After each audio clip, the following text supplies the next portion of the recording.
And we're live. Hey, welcome y'all and happy Veterans Day. And everybody, please join me in a virtual welcome for our very, very special guest, the man that just broke the record for the number of questions asked on an Ask Me Anything in the broadband grants community.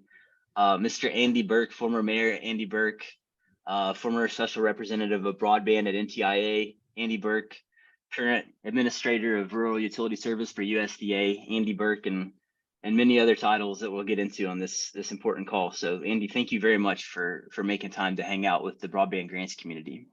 Thanks so much, Chase. Happy Veterans Day. I am surprised if there's anybody on this Ask Me Anything, because I figured everyone would be at Wakanda Forever.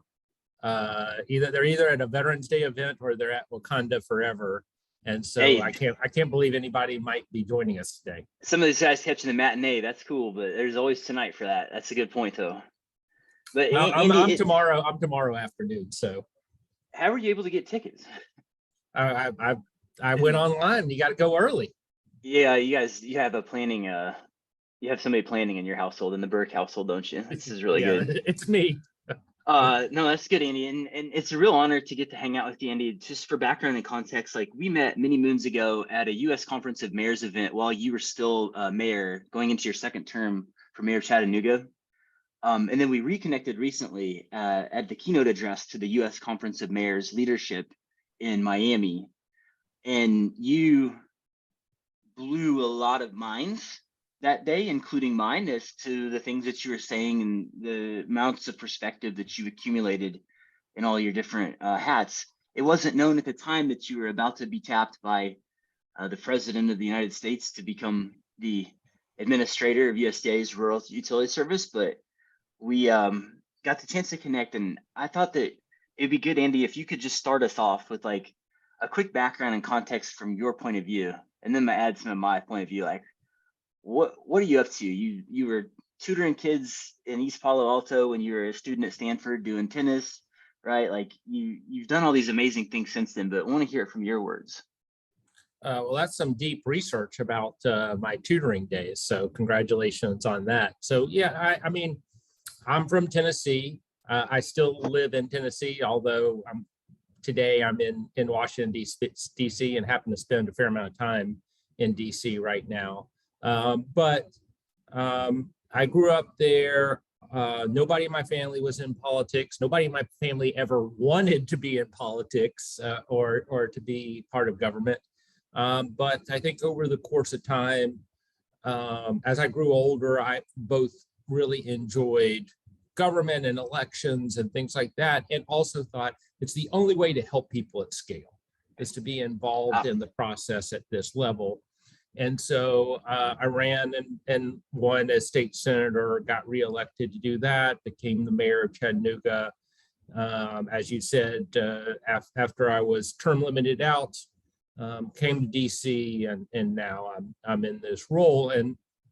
And a big piece of what has motivated me over the last decade plus is this issue of making sure that people have access to high-speed internet and the way that can change their lives. And so the last thing that I'll say, and then go back to you, Jace, is that one of the things that is central to who I am is this idea that we all need to have power and control over our lives. That's just something that I really believe. And there are far too many people in America and across the globe who feel like it's the mortgage company, it's the landlord, it's the credit card company, it's the politicians. Somebody has power and control, and it isn't me. And one great thing about internet that has always motivated me to be in this space is it's another way to try to give people power and control over their own lives, to do their own research, to become who they want to be, to watch the entertainment, whatever that is, to create things. And so I really love being in this space. Well said, Andy. That's deep. I feel that, man. Like, access to information is a defining challenge of our time, and you've been a pioneer in that space. I got to say, like when we met, you were still, building out and scaling up the what has become internationally recognized as like the example of municipal broadband networks, right? With Chattanooga Fiber, we want to dig into how you got there, how it started, right? There's a ton of questions from the community about like mechanics of it and advice and stuff like that. But I want to surface something to the community that you pointed to me, and this is one of the things that blew my mind in our time together in Miami. And it was like, I was like, man, you did all this stuff, and you're like, yeah, and I'm tired of being the example. Can you talk about it? Can you talk a bit about that? Like, what's that about? Like, what did Yeah. you mean by that? Well, there's a bunch of tellings of the Chattanooga story, and one is in a book called Fiber by Susan Crawford. Another is in a book called Monopolized by Dave Dan, and then I wrote alongside a guy named John Gruber a pretty substantial piece in the American Prospect. So people can look up that stuff, which is online for free at the American Prospect. But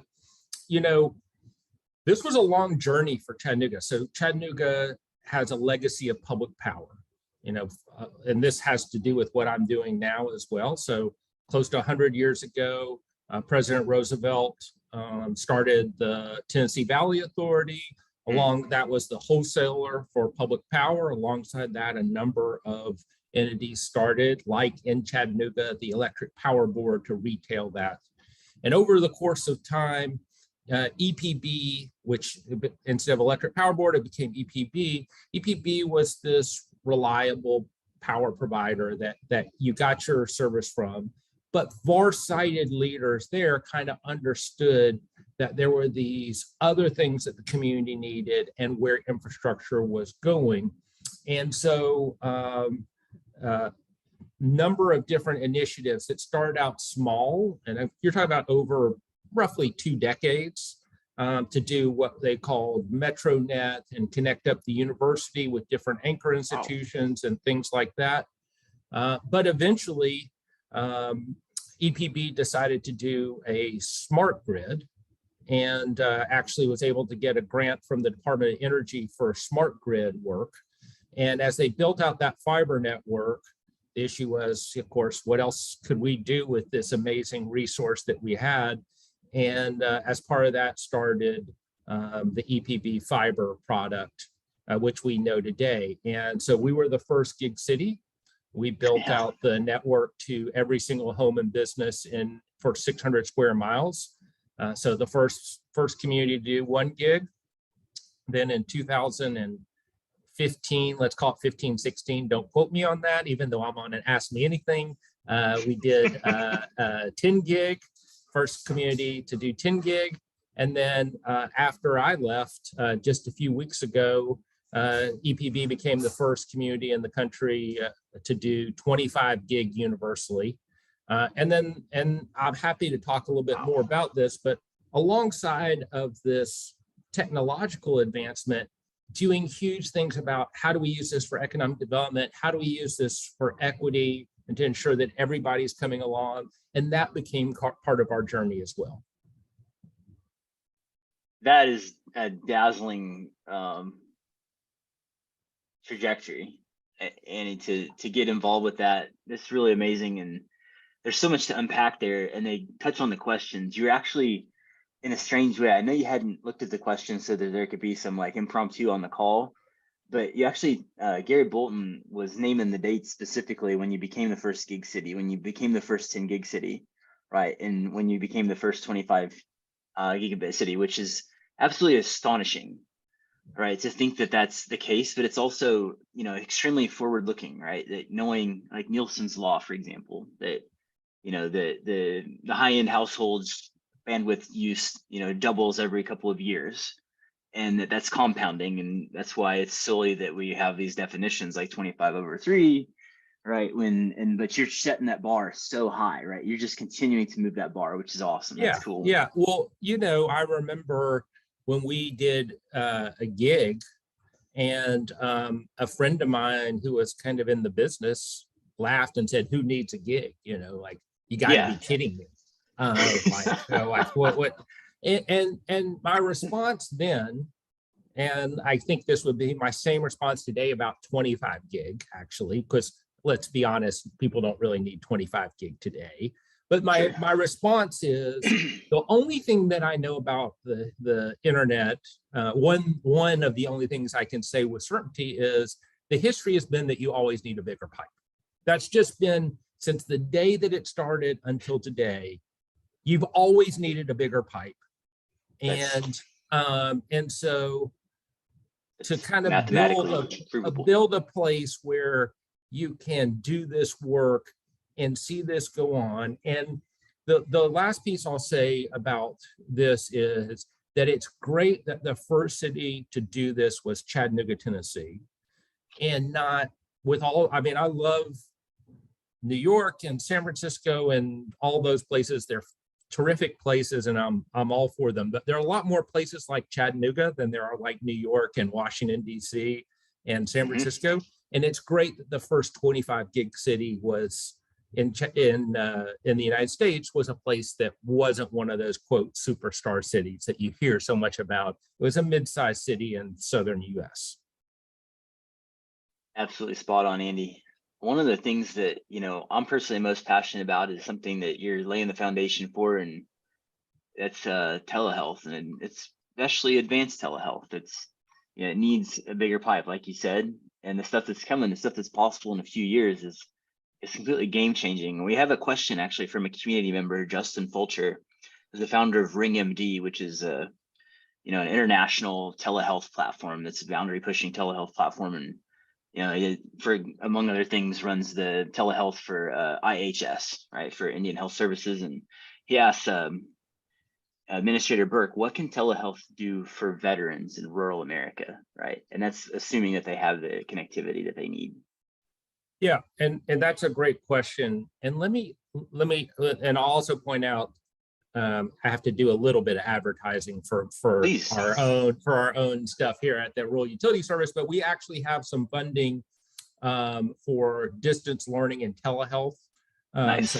some grants for that, and so it's one of the things I'm excited about are those grants. But I think this goes back to some of the stuff that we were talking about at the beginning that motivates me, Jace, and that is that there are lots of people who want to live in the place that they love, like their home in the middle of rural America, but have often felt like I have to go to the city because that's where my doctor is, that's where my job is, that's where I can get the schooling, and so on and so on and so on. And so the great thing about telehealth and the work that's being done there is people don't have to make those kind of choices as much or as often if they have access to high-speed internet that's affordable and reliable. And so it's not just about the fact that veterans and others have all kinds of different physical issues. They can have mental health issues, and we're able to serve them. It's also about giving veterans more options and more possibilities because they can choose to have that in the place where they live, and they don't have to say, listen, I'm living 175 miles from the VA. I either have to decide to drive 3 hours, or I have to just move closer because I need to go so often to the VA. They can live in their house, they can be near their family, be near the people they love, or to be doing whatever they want to do. That opens up new possibilities for people, and our veterans deserve that. Absolutely. They've defended us. They've been part of our country's story, but so do other people who are living out in rural America. Yeah, that is spot on, Andy.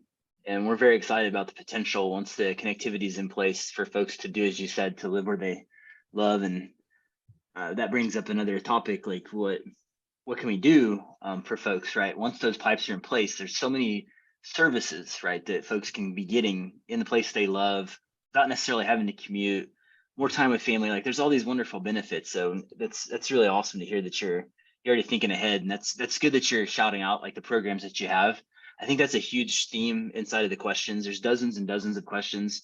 Community, we're sorry we're not going to have time for them all, but like one of the themes is like what do you got, right? And so you just touched on the telehealth and remote learning grants that y'all have at RES. So let's dig into some of the questions that are coming from folks from operators' perspective for a second.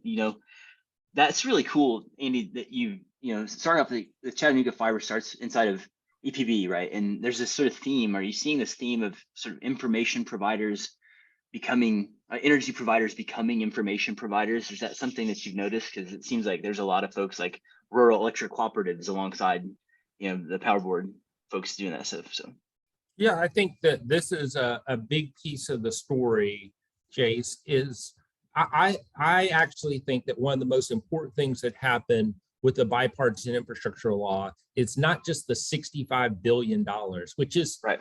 which is huge. I'm not denying that that's an amazing achievement, but the president made a pledge that every American will have access to affordable, reliable, high-speed internet. And people inside the government, for whatever it's worth, I know sometimes people don't think that this is like, it's just a statement, whatever. People inside the government take that seriously. Like, I take that seriously. Other people take that seriously. And I'll say it again. Every American should have access to affordable, reliable, high-speed internet. And Affordable, reliable, high-speed. What that does is it starts to make internet fundamentally infrastructure, not a luxury, not something that some people have depending on where you live and how much money you make and this, that, and the other, but it's like roads, like water, like electricity. It's the baseline that you need to live the life that you want, to have that power and control over your lives. And so that is phenomenal. And the second piece, as you said, is that much of this stuff is consolidating and coming together because we can see the benefits that you get from having fiber that can do all kinds of things. So let me start in the non-fiber world for just a second. Please. The rural utility service has three divisions. It has electric, it has water, and it has telecommunications. Well, if you just think about those, when I was mayor of Chattanooga, we had a wastewater treatment plant. That wastewater treatment plant was half of our carbon footprint. So half of our emissions came from that wastewater treatment plant. So we built a solar array to defray to decarbonize that place and to make sure that we were using renewables on this huge piece of our energy usage. Then you have, as you said, electric grids, smart grids that start to look like fiber networks. And as I always point out, one strand of fiber can carry all the data in the world. And so once you build that infrastructure, we probably don't know all the different applications that maybe 20, 30, 50 years from now, people are going to be using fiber for, but you could also use fiber for all kinds of different smart things, even on the water side. And so as part of this, we have to leverage all these different pieces. And what that means is that there are many different types of providers who can get into the space. Munis, nonprofits, for-profits, all kinds of different providers are out there looking to get into this space, and it's possible. And the last piece I'll just say about this is good for the consumer, right? We want people to have more options, because when they have more options, first of all, we know that much of America needs an option, but as options expand, then that lowers prices, because fundamentally I believe in the market. And as we get more products out there, it improves the quality of what people have, maybe improves the plans that they see, and lowers prices. Yeah, and competition is a good thing. That's spot on, Andy. And so to continue with that theme, we have Darren Farnan, who's the COO of United Fiber, and has built out in the footsteps of, in many ways, of EPB and Chattanooga model, like what has become the largest rural electric cooperative powered ISP in the US, right? And I think that last check, they were something like 8,000 electric members, and then north of 25,000 ISP subscribers, right? So that theme that you had started the trend for towards like energy providers to information providers. Darren says, hey, congratulations on your appointment and great to see someone with your market experience at the helm, Andy. Your work at EPB shows how much current and future benefit can be gained from smart grid applications. And Darren has a two-part question. One, as an electric co-op, how can co-ops go about getting fiber to the meter when so many wireless providers have been awarded broad census block areas over the 100 megabit threshold? And then two, is there anything that can be done to simplify and speed up the application process through RUS to expedite the rural broadband delivery mandate? Yeah, so those are good questions. And I would just say that, at the Rural Utility Service, we have $2 billion from the bipartisan infrastructure law to implement the president's pledge. We also have regular year-over-year funding for what most people know as Reconnect, and we have been using that almost solely to build out fiber networks throughout rural America. That has been mostly what we've been doing. And that is really important because we are building out these pieces today. As my friends, where I used to work at NTIA, National Telecommunications and Information Administration, are doing all this planning for the $48 billion that they have over there to build out the network state by state. We're kind of right now, we're seeding the ground with all these networks to improve where that's going to be, and places, as you know, Jace, better than most, are trying to map where all these investments are going. And so, it's not a secret that the administration favors fiber. That's been a consistent position that we've had. Obviously, I've had a long association with fiber. But we also know that there are going to be other types of networks that get built in this state by state piece. The FCC also has legacy grants that I think he's talking about that may have some other solutions. But for the most part, we're really building out fiber networks throughout rural America. And then the second piece, remind me what the second question was, Jace? So Darren's second question is around, is there any way to streamline the process? I think he's speaking from the perspective of RECs, but any applicant in general, right, that would have the ability to, go in and make an application to reconnect. And we have, for example, folks that use the broadband money grant application platform for broadband grants to use for getting ready for reconnect, getting ready for all these programs. And we have one of them that was like very exhausted at the end of the Reconnect 4, right? So what's your vision for Reconnect 5? And is there a way to like sort of look at the standardized data models and data platforms to help make it some more streamlined for the applicants so that you can get that competition that brings the new products to market? I would just say two things about that. Number one is that we want that to be more streamlined from the application process, and we're working very hard on the back end too, which is the after we award the grants, how do we make sure that people can follow through, get through the process, get permitted and out? That's something that has been improving and we'll continue to work on.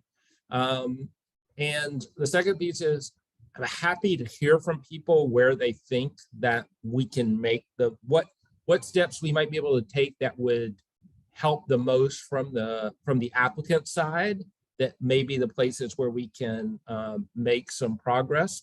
Again, knowing that we have certain federal mandates that we have to abide by, and also, just to be honest with you, we have limited resources to implement these things. So it's when it comes to, let's just make a new platform and do these 25 sure. things. It's what do you want? It's like, well, that's maybe great, but we're limited to where we are. And now with all that as background, I will say we've had an incredible amount of applications for Reconnect 4. Yeah. And there was a very small window, and it's roughly 3 times the amount of money that we have out there. And so that's not a defense. We should still make it easier. We should still make it cheaper. We should do all those things. But my comments to the team after the window closed was, the good news is that even with a short window, even as hard as it is to apply, we have a good enough reputation. There's enough demand for the money that people are out there coming to us. Absolutely. And trying to get it. You're probably flooded with 4 applications, right? Yes. I mean, the number of folks that we saw going through that journey is absolutely astounding. And, Yes. y'all, like Gary Bolton made the point, like what does Gary say? RUS was one of the first, if not the first, to move, and y'all have been there since the very beginning. This is some of the first programs that were offering support. You're one of the reasons, like, I can get fiber to the farm in my hometown in Maryville, Missouri, right? But I can't. There's other reasons for this, but I can't get fiber out here in Livermore, California, right, in the Bay Area, next to 2 national laboratories. So y'all have been doing the good work in rural for a long time, and that's awesome. And we're going to try to get these 4 awards out as quickly as we can, and that's part of the president's command to us and to me, but it's also something that I want to do, because every day that we wait, right, is another day that people go without this resource. And thank you for saying that. It's also another day that things get more expensive and more complicated. So we got to keep things moving. Thank you for saying that, Andy. It tells you're actually empathizing with the people who are on the other end of this line. I know a lot of guys that they want to get involved and help, and that's great, but at the same time they're thinking about it from another agenda, and you're talking about it from the real deal perspective. Like, you genuinely want these people to have awesome access to the next generation of stuff, and that's really cool. And that gets into another question that sort of borders on technical and program, that both Brendan Daly, who's Director of Government Affairs at NTCA, the Rural Broadband Association, as well as Gary Bolton, the CEO of Fiber Broadband Association. I think both we probably are Andy fans, and part of the Andy fan club. But RUS was one of the first, if not the first, to move from minimum speeds of 25.3 to 100 over 100. I believe that 95% of your Reconnect 3 awards went to projects over 100 over 100. Are you still getting pushback from the Hill on tech neutral, or do they see now how RUS's leadership is succeeding in building our critical infrastructure right from the first time? That's from Gary. Then Brendan's a follow-up. I think there'll still be pushback. Okay. There's still going to be pushback. I think that's part of the process, and we've still seen in some legislation that there's still questions about that. And we'll answer them. Again, I think there are, as we know, when the broadband equity access and deployment initiatives are designed at the state level, my guess is that we're going to see a few different solutions at that level. But our Reconnect 4 money, you're going to see in 4, it's going to go to people who can build out 100 over 100 in rural America. That's almost always going to be fiber, right? And so I know we're going to keep getting questions about this, and we'll answer them. And again, we'll do whatever Congress tells us that we're supposed to do. We will obey the law, but we want to make sure that people understand that individuals, whatever that solution is, and of course I'm a fiber advocate and always has been, and we want to build future-proof systems throughout the country. But people in rural America deserve every bit as good of a system as the people who live on Capitol Hill in Washington, D.C. get. And that's just it. And let's face it, most of the stuff here, and almost everybody who lives on Capitol Hill, You move in. I moved into my apartment. I'm doing this from my apartment, and I got a thing with a couple options of Yeah. gig systems. Like you just get a little thing with your apartment that says which gig do you want. People in rural America should have that same kind of options with something that we now define as infrastructure. Yeah, spot on, Andy. And that gets into Brendan's question as a follow-up. He asked that, the third round of Reconnect required providers to offer 100 symmetrical. Can you talk a bit more about why that service level is important to rural communities, which you just touched on? But then he asked, did you see a high level of demand for that program, and were providers able to meet that level of service, like in hindsight? Yeah, there was huge demand. Providers are able to do this. We had an earlier question, and you were talking about this, Jason, about the different types of providers, especially in rural America. We see co-ops, we see non-traditional providers, we see mom and pops, right? There's all kinds of different people who are doing this, and they usually want to provide an excellent level of service. That's their goal, but the capital costs sometimes make it extremely difficult, especially in places where you don't have a lot of density. People live far away from each other, and the capital costs per household tend to get really high. And so what we're able to do is to defray some of those capital costs, make it lower the debt burden on some of these providers, and that therefore make the products affordable, more affordable, and the business model pencil out. On top of that, you have the Affordable Connectivity Program, which is $30 a month for most everybody who makes 200% of poverty or less. You're talking about $75 on tribal lands, and so all of a sudden now, you can put that into your pro forma and start thinking, how do we, for people who might not be able to afford it at the same level, how do we? There's a way for us to add those consumers into our market. Some providers are doing that better than others, but we've got that piece on top of it. And so I think that there's been huge demand. The good news about that 100 over 100, as I said, Jace, one of the reasons why that's been so good is almost everybody has chosen to do that by building a system that, with some pretty small upgrades, or maybe they can already do it now, can get to 1,000 over 1,000, 1 gig, 10,000 over 10,000, 10 gig, 25,000 over 25,000, 25 gig, and so you have this future that you're building for in places that you don't want to get left behind. And that's so important, because Congress probably isn't going to give us $65 billion next year to do this again. And so we gotta maximize what we're getting out of this funding. That is spot on, Andy. And I think that's a good seg into another topic space. And I want to transition over to a question from Scott Woods, who's former NTIA, also a member of the Andy fan club. Well, he's awesome. Great person to work with.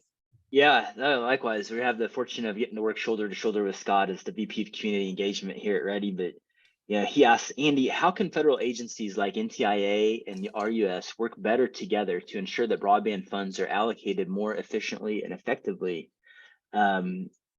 Is the bureaucracy and bureaucratic red tape just part of the process, and what can we do about it, right?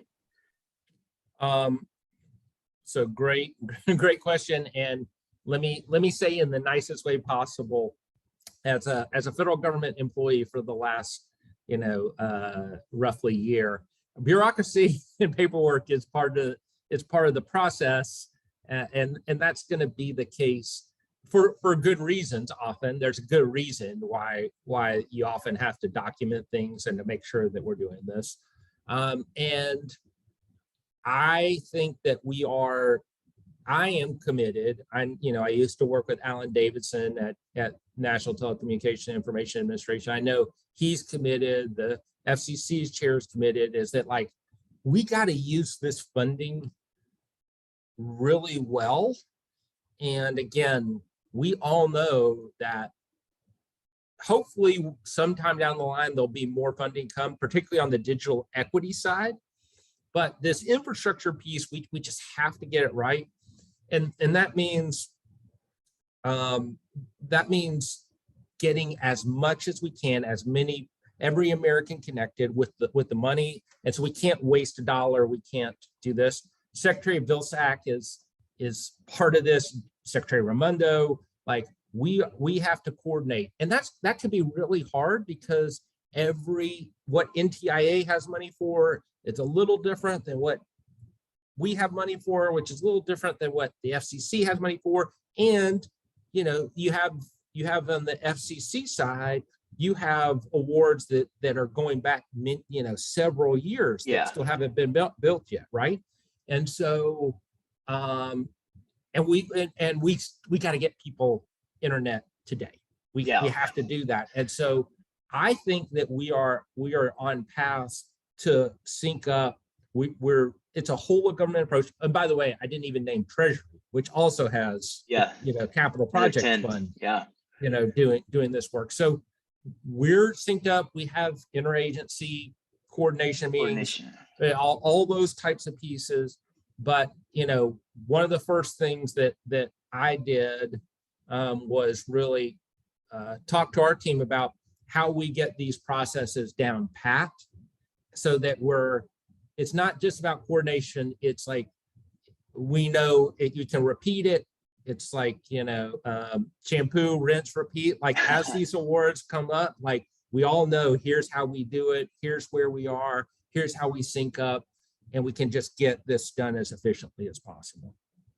Spot on, Andy. And you touched on a couple of important mechanics there. You mentioned interagency coordination, right? We know that like for folks that are going to get BEAD, right, there's not already an RDOF winner. There's not already, you know, any of those other programs. But at the same time, you know, you're a creative dude, and your flagship product is a loan, right? It's a low interest loan. Is there a universe in which folks that can go after Reconnect 4 and potentially even Reconnect 5, if the timing works out, that could use that either as something like in lieu of equity for matching funds, or as a source of, like, you know, the entity that's doing a letter of credit? Or is there some kind of creative solve there that meets interagency coordination, you know, requirements with the spirit of not doubling the money, but also providing a pathway to these local folks that can get the job done with the BEAD money?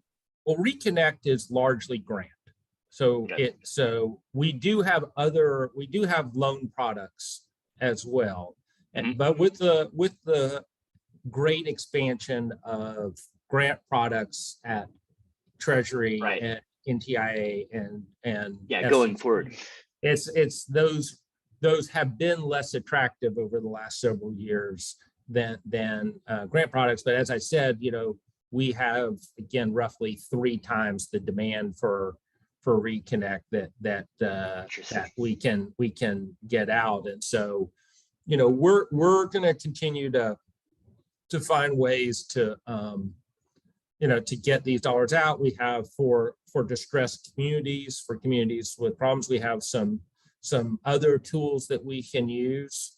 And I think, Jace, the key here is that I'm all about this mission. You know, every American will have access to affordable, reliable, high-speed internet. And we're going to break down any barrier that prevents us from doing that. At least that's certainly what I'm going to do. I know that's what this administration is about. And the last piece I'll just say to the people who may not be able to see it at quite the same place that I am able to see it from, the vantage point is like, this is a presidential priority. Lots of things happen in the federal government. I'm sure the administration cares about lots of things. This is like, they're on this. They are on this, like the highest levels. people are on this, and Good. that means that there's one more click of urgency, there's one more click of scrutiny, there's one more, like, everything is dialed up pretty darn high. And if there's something that people think, is a problem, on the inside or on the outside, like, you get some, there's some pretty high level people who are like, okay, if this is a problem, let's figure out how to get rid of it. And so people with the power to at least mean like make the some president, things happen. You mean like the president of the United States calling Andy Berke, like, hey, Andy, I know you're busy being special rep for broadband and all, but I don't want people to think that President Biden is like, hey, I want to make sure that Andy is doing his job at it's 3:30 on Tuesday. I'll give him a call and make sure that he's doing his job. I hope and believe he's got other things that he's doing, but the point is that the White House is engaged, a lot of folks behind it in a good way, in a way that says, okay, we've heard this is the problem. Now let's figure out how we fix this and bring the resources to bear, both on thinking. You were talking about being creative. Like, if we need people inside the government, if the problem is some permitting at the Department of the Interior, let's bring some people to the table who are going to fix this. And that just, again, that gives you a little bit, one more click of urgency about those things. You sound like you're in the excuse removal business, as I've heard it framed in the past. That's great. That's a good term. I was in a meeting about something else yesterday. It wasn't on this topic, where it was a pretty high level meeting, and there was definitely an excuse removal meeting. That's a good one. That's the way I would think about it. Totally dig it, Andy. And we're getting towards the tail end of our time together. We know you're busy, and we again appreciate you on Veterans Day making time. We appreciate all the veterans that are tuning in. Thank you for the service to make this country awesome, and to everything that Andy and team are doing to help folks get connectivity everywhere. And I want to transition into, we're going to come up on a lightning round. We're just going to sort of rapid fire through questions. But before we get there, one thing that, in our sort of prep talk with Drew Clark from Broadband Breakfast, who's a mutual ally and also Andy fan club member, he was saying, like, you, Andy, have probably the most holistic, informed perspective of anybody working on the problem in Washington and broadband, because you've seen it from city, you've seen it from state, right? You've seen it from NTIA perspective, and now you're seeing it from rural, perspective. And so that's going to tee up another question that comes in, right? And we'd already broken the record for the number of questions on your AMA going into this call, and there are new questions pouring in. Joan Ingebrigtsen from Telecompetitor asks, how important do you think precision agriculture will be, and what will the communications infrastructure to support it look like? And what can policymakers do to ensure that infrastructure is put in place? I'm asking that one because I'm out here in California, and it's like a terrifyingly low amount of rain this year. And there's so much that can be done if the broadband is in, not just in, to the home, but to the farm and to the land and everything like that. So what do you think there, Andy? Yeah, it's huge.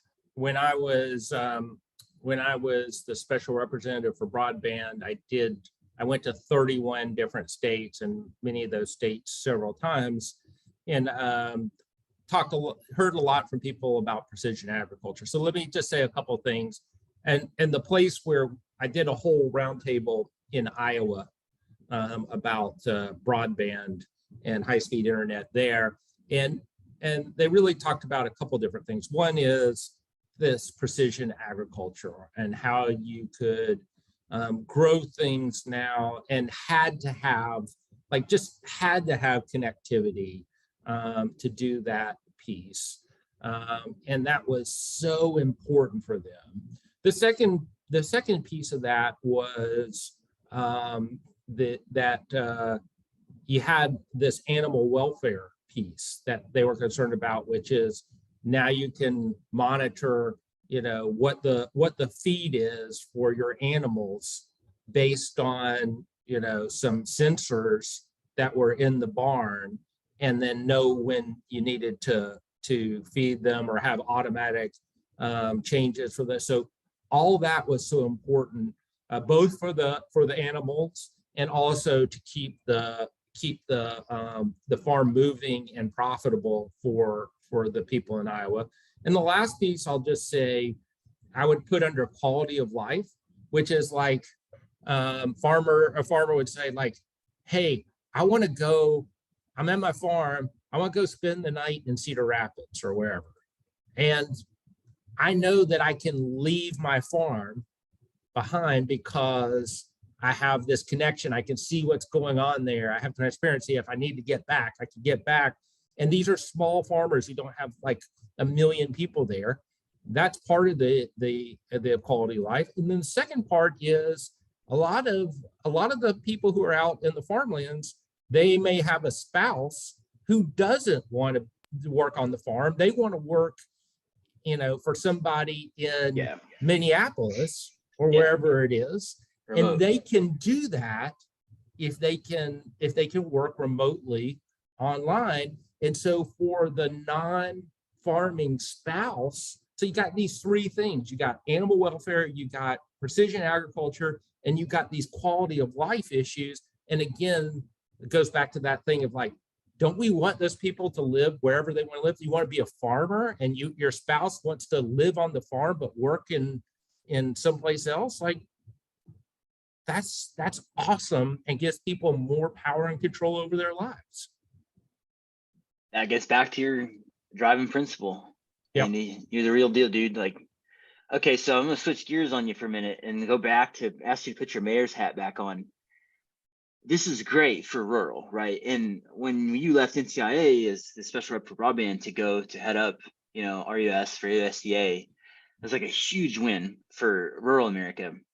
But what about mayors? And what about folks that are inside of the city, right? That are like still, I know you pointed out like in DC, you got those options, you got those choices. It's good, right? That's probably in a good part of DC. There are parts of DC that are like, have been skipped over, redlined, right? And it appears, right, that they have the service, but they don't actually have the service. And they're in, the situation where they have the lion's share of the population of the United States. So what advice do you have for mayors and folks that are city leaders to make sure that like they get their share of these upcoming programs? And I know that's a weird question to ask you at no. You have that polymath perspective. So. No. It is so important. And I think I say this as the head of the Rural Utility Service. Mm-hmm. This is not a rural issue. This is an American issue.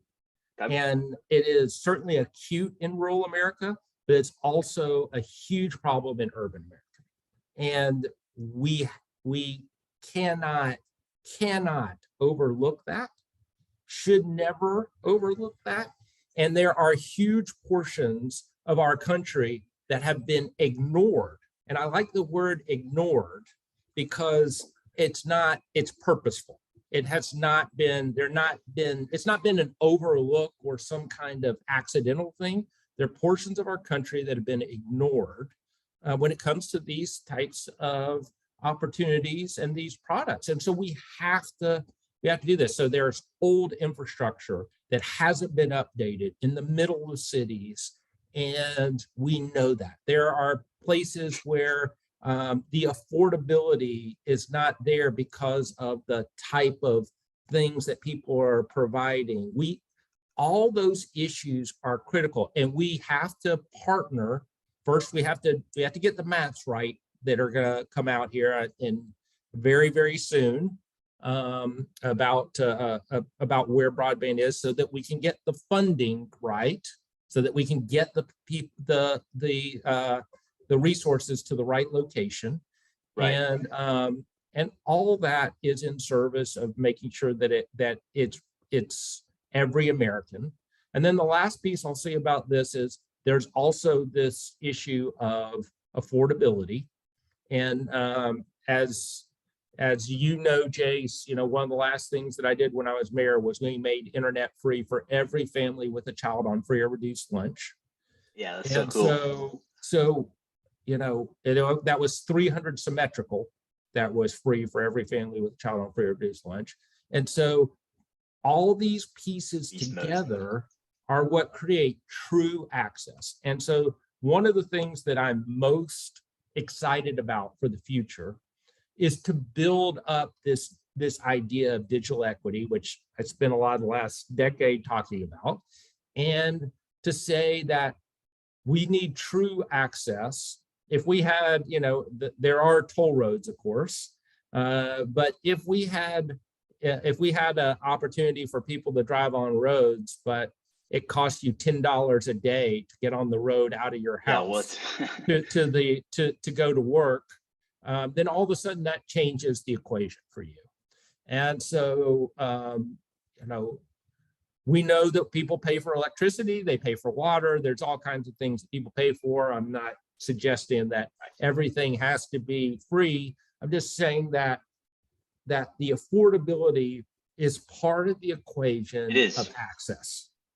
It is a root of access. As somebody that grew up early life, single mom, working three jobs, I appreciate you taking care of folks and having that kind of program, that kind of leadership and showing what's possible. It's still internationally celebrated as a top network, and it's self-sufficient economically, and yet it's still able to provide for folks that need that kind of leg up access. And so that's really awesome, Andy. So I'm gonna switch gears again on you. I know I do that a lot, but we're entering into lightning round. It's time, dude. There's so many freaking questions flying in, but I want to show you something real fast. We've been working for the last couple of years on developing a purpose-built broadband grants research and development application platform that does full life cycle stuff. And we're getting ready to release the broadband audit for 55,000 places in the United States. And we have all these published at broadband.money that communities that need to get a leg up on understanding their current broadband reality can do so, right? Tribes, rural towns, small places. Here's a small town in Iowa, right? That shows the truth, right? That shows based on evidence, even if a self-reported map might say otherwise, it's actually quite unserved and underserved by the definitions of those programs with anchor institutions like you mentioned, everything. So I wanted to show that real fast. Andy, to tee up an important question from our VP Data Science, UN fan from MIT. She asked the question Andy, can we get the shape files for all the reconnect winners? Because we want to map them as part of that story. It's you already have somebody, right, that's serving there, that's already won something in the past, that's been recognized by the RUS as capable of serving, right? And tell that story to the folks that are teeing up so that, a data platform can be used to help facilitate interagency coordination while still respecting that there's a market and there are people that have done this stuff. So can we get the files? Well, I'll have to find that out. I'm happy to do that. Right. I mean, I do think, I fundamentally believe in open data. If you go to Chattanooga, to Chattadata, or you can call it Chattadata, but I prefer Chattadata. Is better. But you could go look on that. We were kind of a pioneering city on this whole open data push, and it does enable communities and people to find their own solutions, and to also to innovate and to have entrepreneurship. There's all kinds of great things that happen. I do know that there are lots of federal policies and implications to things, so I don't want to promise, but we'll be happy to look at it and see what it is we can do. Dig it. Lightning round, Andy. Thank you for that. Dave Tott, has been working to get the latency out of networks. Asked a question about, what are your thoughts on latency, stuff that's beyond download upload speed? What do you do there? Because everybody talks about download upload, but latency is as important, if not more important, to the future of those distributed applications. The latency is incredibly important. And I think maybe in our preview session, Jace, I told you that maybe my technical expertise ends once you start talking about pings. That might be the place where I lose this. But there are standards on latency. We had that certainly at the broadband equity access and deployment notice of funding opportunity. We have that at Reconnect. Because going forward, you're right. I think one of the things that we're going to see is that latency becomes a bigger portion of the conversation rather than just speed, because of gaming and Internet of Things applications and all kinds of other pieces. But you know, I think that one of the places where I probably need to understand more is, are there things that we need to be doing? Where are we going to see the gaps, and where are we going to be able to close those gaps? How are advancements going to help us there? Because that's such an interesting issue, but it's a place where people are really not nearly as focused as we need to be. Yeah, spot on. Any lightning round continues. Garland McCoy asks, what are your thoughts, Andy, about metering broadband, as many ISPs have been violating their consumer terms of service for years and decades? I know there's an upcoming label, but what are your thoughts about metering? Because you described it, and I think I tend to agree with you that it's like it's inevitably going to be thought of as a utility. So yeah, I think that's my piece, is that like, again, if we think of this as a utility, then it starts to change how we look at all these different issues. And I think that that's the way that we're going completely. Now, there's always going to be some tension, because unlike unlike some of the other infrastructure places, there's a lot more of the private sector, for-profit private sector involved, and that's fine. That's healthy for us, but we have to we have to strike that right balance that says this is infrastructure, and you do have to obey your terms of service, and this is where we need to get to. Yeah, spot on, Andy. And community member Stephanie Stenberg asked, Andy, can you please talk about the role of nonprofit, state, and regional research and education networks in rural broadband development? You touched on anchor institutions, and I think that Stephanie does important work on helping those anchor institutions. So when I was mayor, we started the first innovation district in a mid-sized city, and one of the anchor institutions was the University of Tennessee at Chattanooga.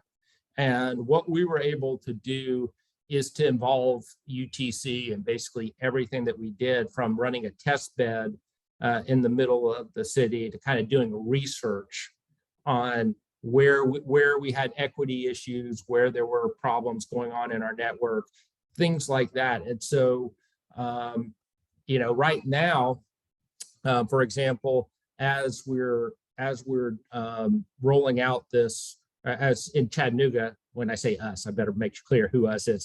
It's not me. Chattanooga is now continuing on with this this work to make internet free for every family with a child on free or reduced lunch.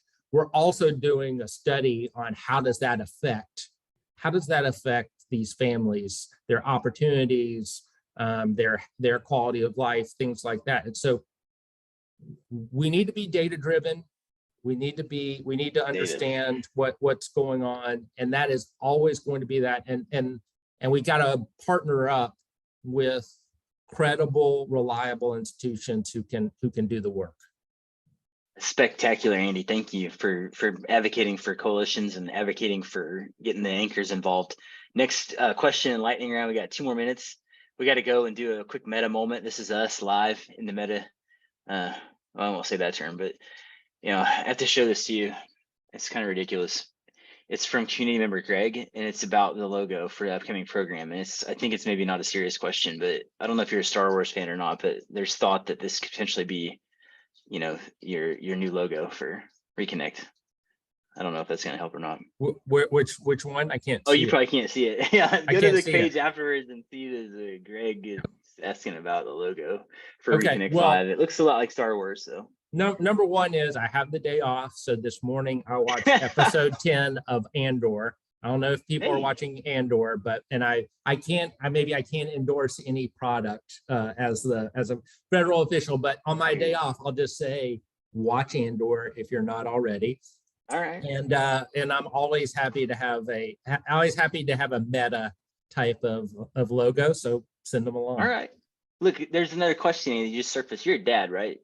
Yes.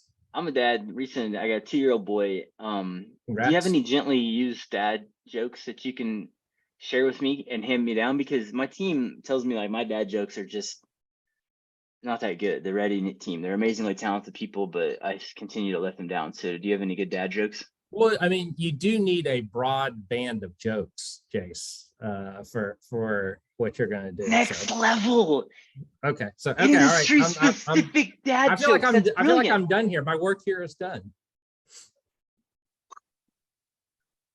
My wife the other day asked me if I had seen our cat's bowl, and I told her I didn't even know that they could.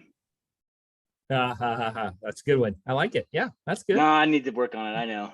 We'll get That's good. there. Andy Berke, you're freaking awesome, dude. You're an inspiration to a lot of people. You've done a ton of crap for the broadband industry. I wonder at some point, like if you can, we'll connect again, but I'm wondering about the trajectory that goes from all those things that you've done to what you're doing now to what's that future look like? Like, are you like, you seem like you got like the POTUS vibes. Like someday Uh, you could do that kind of thing, but it's really an honor to hang out with you, man. And we're out of time.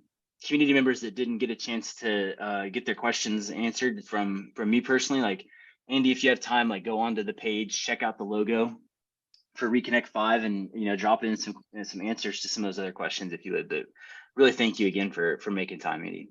Thanks so much for having me on, Jace. Hope everybody has a great